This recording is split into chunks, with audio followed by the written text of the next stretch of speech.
कुछ वर्षों में भारत सरकार ने डिफेंस और सिक्योरिटी के क्षेत्र में विशेष जोर दिया है। इस दौरान सशस्त्र बलों के मॉडर्नाइजेशन की दिशा में अनेक महत्वपूर्ण कदम उठाए गए हैं। आत्मनिर्भरता और मेक इन इंडिया इनिशिएटिव के कारण स्वदेशी कंपनियों और अनेक स्टार्टअप्स ने भी इसमें बढ़ चढ़कर हिस्सा लिया है और इसके फलस्वरूप हमारी सेना में ही नहीं बल्कि भारत की इकोनॉमी में भी बहुत बढ़ चढ़कर बढ़ोतरी हुई है। हाल ही में माननीय रक्षा मंत्री ने वर्ष 2025 को ईयर ऑफ डिफेंस रिफॉर्म्स घोषित किया है। यह सेना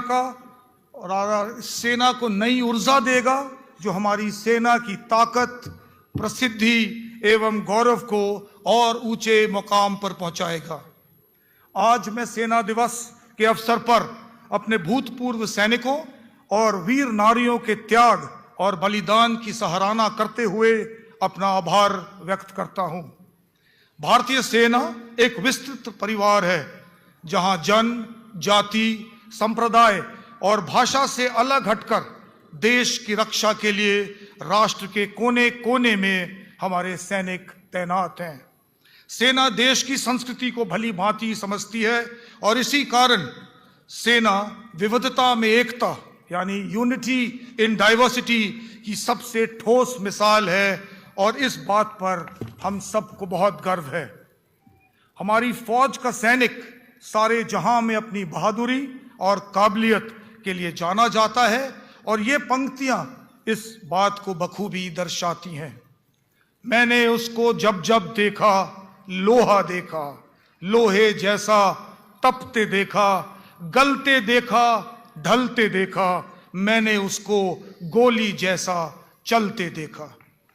इसी लय में हमारे रक्षा मंत्री द्वारा पहले कही गई बात को भी मैं आज दोहराना चाहूंगा। हम छेड़ते नहीं लेकिन कोई छेड़े तो छोड़ते नहीं। गोली का जवाब गोले से। इस वर्ष आर्मी डे की मेजबानी करने का जो अवसर दक्षिणी कमान को मिला उसके लिए मैं chief of the army staff का धन्यवाद करता हूं।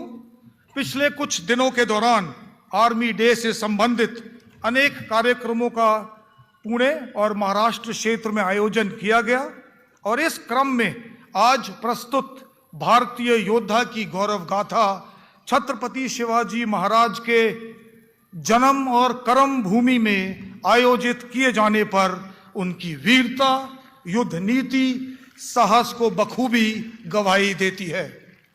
अंत में मैं आपको आश्वस्त करता हूं कि हमारे देश की सेना अपने गौरवशाली इतिहास के साथ देश और देशवासियों के विश्वास को कायम रखेगी क्योंकि हर सैनिक का एक यही जज्बा है, वीर तू अखंड है, तेज से प्रचंड है, धूप हो या छांव हो या प्रकाश का अभाव हो, तू निडर खड़ा रहा, शत्रु से डटा रहा, तू कभी कर्तव्य में करता न विलंब है, वीर तू अखंड है, तेज से प्रचंड है। जय हिंद और जय भारत।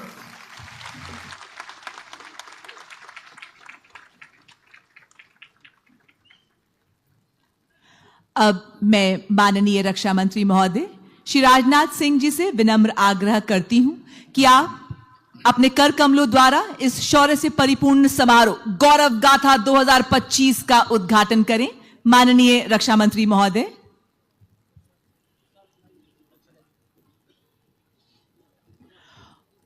और इस प्रकार माननीय रक्षा मंत्री महोदय के द्वारा 77वें सेना दिवस 2025 के अवसर पर आयोजित इस भव्य गौरव गाथा कार्यक्रम का उद्घोष और आपके सामने आतिशबाजी की रोशनी एवं स्क्रीन पर प्रदर्शित लोगो ये बताते हुए कि आज नई शक्तियों का निवास स्थान है भारतीय सेना।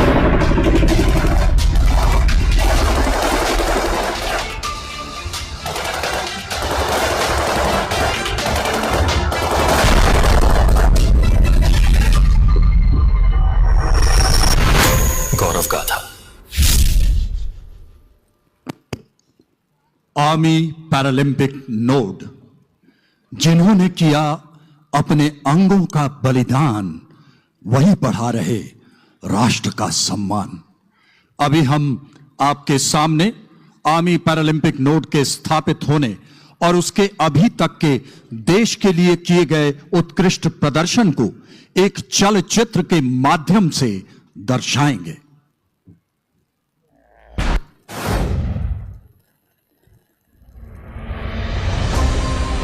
विशेष क्षमताओं से सुसज्जित व्यक्तियों ने न केवल अपनी असाधारण प्रतिभा और अटूट संकल्प से स्वयं को सशक्त किया है, बल्कि हमारे समाज को भी समृद्ध और समावेशी बनाया है।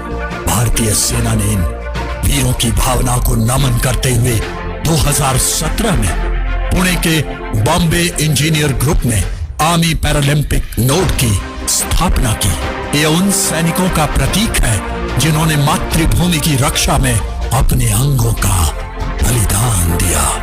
यहां से शुरू हुआ एक ऐसा सफर जो आज सभी के लिए प्रेरणा का प्रतीक बन चुका है।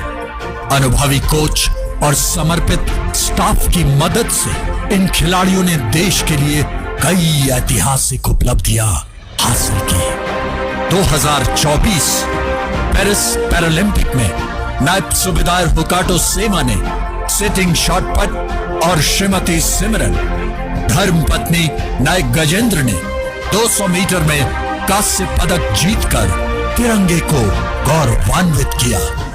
जनवरी 2025 को इन दोनों पैरा एथलीट्स को अर्जुन अवार्ड से सम्मानित किया गया। अब भारतीय सेना और सामाजिक न्याय व अधिकारिता मंत्रालय के सहयोग से एक अद्वितीय पैरालंपिक राष्ट्रीय उत्कृष्टता केंद्र की स्थापना हो रही है। यह केंद्र हमारे पैरालंपिक एथलीट्स को नई ऊंचाइयों पर ले जाएगा और भारतीय सेना की अदम्य भावना और समर्पण का प्रतीक बनेगा। इसके तहत synthetic track, sports science facility, strength and conditioning hall, administrative block, sports hostel, swimming pool और अन्य सुविधाओं का निर्माण होगा। यह केंद्र हमारे पैरालंपिक एथलीट्स को नई ऊंचाइयों पर ले जाएगा और भारतीय सेना की अदम्य भावना और समर्पण का यशस्वी प्रतीक बनेगा। सूबेदार Hokato Sema Paralympic bronze medallist, Shrimati Simran wife of नायक गजेंद्र पैरालंपिक ब्रॉन्ज मेडलिस्ट अब मंच पर। अब मैं माननीय रक्षा मंत्री श्री राजनाथ सिंह से अनुरोध करता हूं कि वे अपने कर कमलों द्वारा आर्मी पैरालंपिक नोड राष्ट्रीय उत्कृष्टता केंद्र का शिलान्यास कर हम सबको कृतार्थ करें। माननीय रक्षा मंत्री महोदय।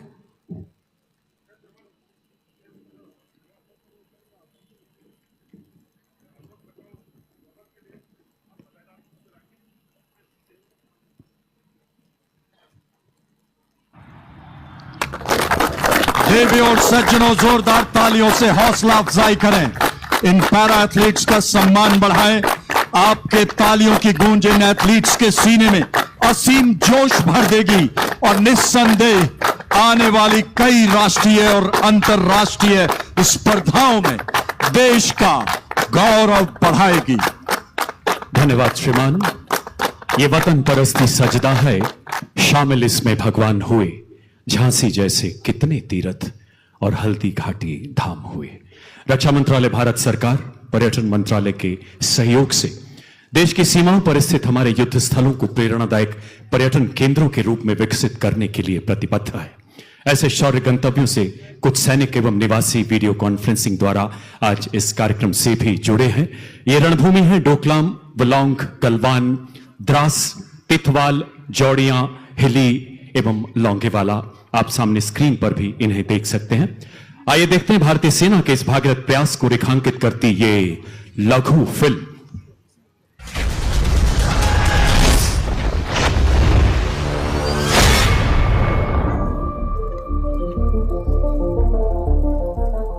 कहते हैं जहां भारत की आत्मा बसती है वहीं शुरू होती है हमारी सीमाओं की कहानी।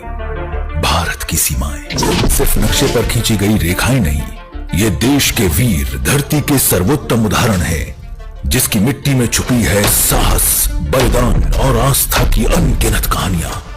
ये एक ऐसी शौर्य गाथा है जो भारतीय सैनिकों के पराक्रम से लिखी गई है और अटूट दृढ़ निश्चय एवं सर्वोच्च बलिदान की परिचायक है। 1947-48 का भारत पाक युद्ध संघर्ष के बीच जम्मू कश्मीर को भारत में सम्मिलित किया। 1962 का भारत चीन युद्ध हिमालय की कठिन परिस्थितियों में रची गई अद्वितीय शौर्य गाथा।